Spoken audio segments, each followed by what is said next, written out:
versi istri saya romantis itu seperti sinetron ataupun seperti drakor gitu.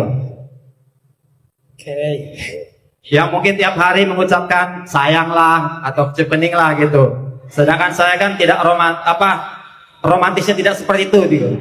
Romantis saya adalah bertanggung jawab, memenuhi segala kebutuhan baik di dunia dan kebutuhan agama untuk di akhirat gitu.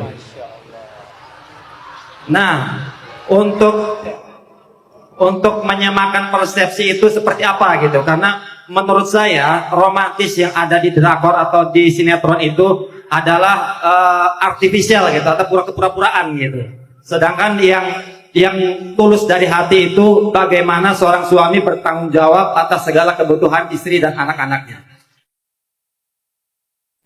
Love language-nya istrinya Mas Agung itu adalah word of affirmation. Jadi dia suka kalau dipuji, diomongin dengan kata-kata indah gitu. Sedangkan love language-nya Mas Agung itu adalah act of service. Sukanya mencintai dengan cara bertanggung jawab, menafkahi, mensupport gitu kan. Gimana menghadapi dua orang yang love language-nya beda? Love language saya adalah act of service juga. Love language istri saya tadi adalah quality time. Buat dia asal kita bareng-bareng udah cukup. Buat saya bareng-bareng aja nggak cukup, harus rapi. Saya kalau istri mau naik mobil, itu mobil saya nyalain dulu. Dan saya punya SOP, nyalain mobil itu harus kacanya dibuka dulu dikit biar pas pertama nyala AC itu racunnya keluar, terus kacanya ditutup. Beberapa menit sebelum istri saya masuk mobil, mobil itu udah nyala, AC-nya udah nyala, dia masuk mobilnya itu udah nyaman gitu. Saya di mobil itu selalu pakai parfum yang organik, nggak mau pakai parfum yang digantung itu yang mereknya jelas banget ya, rata-rata pakai itu kan. Yang rasa jeruk apa gitu kan. Saya nggak mau pakai itu, parfumnya harus organik. Kalau nggak ya udah kopi aja lah gitu. Kalau yang lebih netral gitu. Biar istri nyaman. Mobil saya selalu clean banget di dalamnya, wangi, nyaman. Karena act of service bagi istri saya, dia nggak ngenotis itu. Dia nggak ngenotis kalau saya udah habis-habisan tuh nyiapin mobil segala macam. Yang dia notice saya ada di situ. Gitu.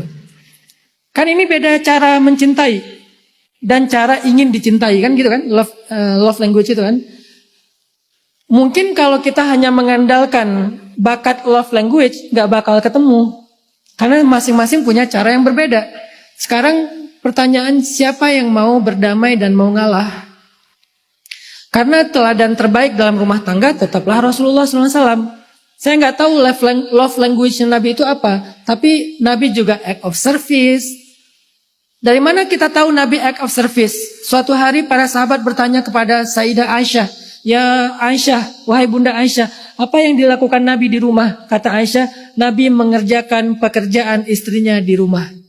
Berarti act of service. Ya masak, ya nyuci, ya ngepel, ya apa. Kalau lagi kosong, kalau lagi sibuk ya udah Aisyah yang ngerjain.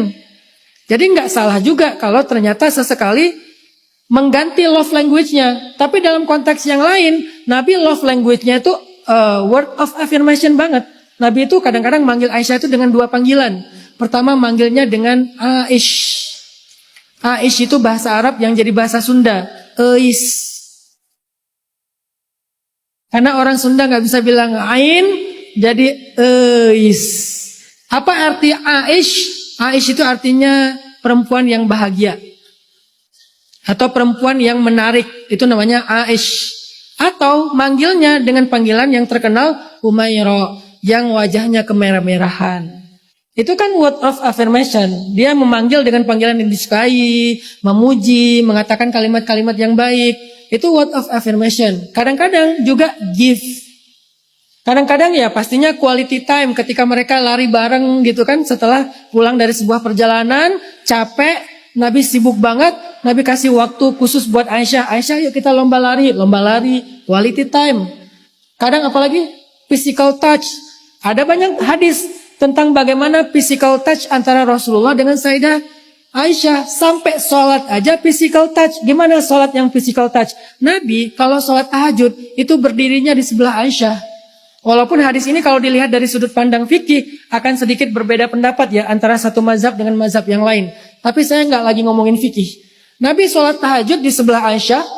Aisyahnya tidur. Kenapa Aisyah nggak ikut tahajud? Mungkin aja lagi datang bulan. Kita harus husnuzon ya. Aisyah tidur, Nabi sholat di sebelah Aisyah. Nanti malam-malam Aisyah nyari Nabi. Pas megang kaki Nabi, akhirnya Aisyah tidur lagi. Dan itu bagian dari kasih sayang. Kalau versi Imam Syafi'i, yang dipegang bukan kakinya, tapi jubahnya.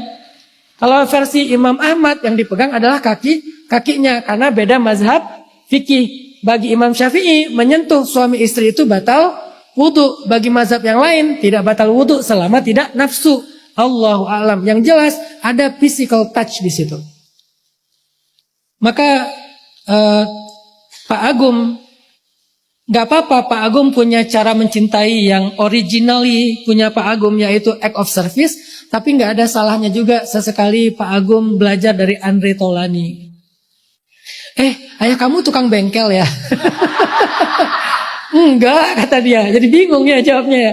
Belajar romantis dengan kata-kata. Tahu nggak cara, nih saya kasih beberapa tips ya, walaupun saya bukan ahlinya sih. Tahu nggak cara ngegombal yang baik itu gimana? Cara yang ngegombal yang baik itu bukan menghafal, tapi mengutarakan. Apa bedanya? Kalau menghafal itu template, kita cari di AI, cari ChatGPT, DeepSeek, ngegombal istri gitu kan? Itu nggak kena, nggak masuk ke hatinya.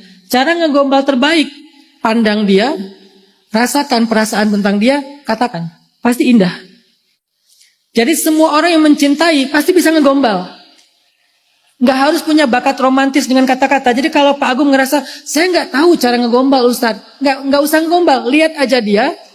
Rasakan apa yang Pak Agung rasakan. Katakan ke dia, pasti jadi gombal yang indah.